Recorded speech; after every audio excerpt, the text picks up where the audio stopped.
খুব কষ্ট হচ্ছে জমিদার বাবু, ফসল ঠিকমতো হচ্ছে না, পরিবার চালানোই দায় হয়ে পড়েছে।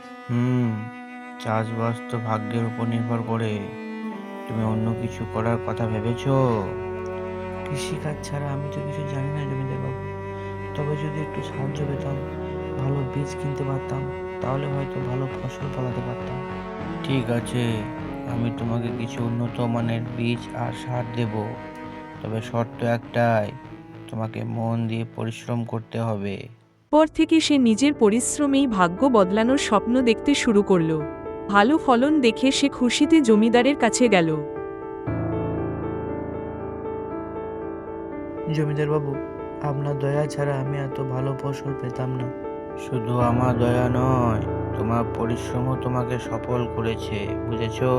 রমেশ বুঝল, ইচ্ছাশক্তি আর কঠোর পরিশ্রম মানুষকে সাফল্যের দিকে নিয়ে যেতে পারে।